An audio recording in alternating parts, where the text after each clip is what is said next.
Welcome to Invent ERP, your growth keystone. In today's tutorial, we'll walk you through how to create and use quick transactions in Invent ERP.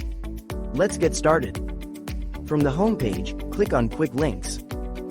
Under Accounting, select Quick Transactions. Let's start by creating a quick transaction template. Choose the entry type for your transaction. Give your template a clear and recognizable name.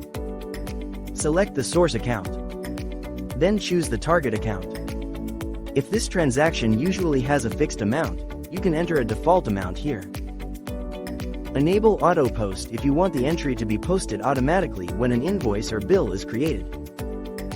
If everything looks good, click Save.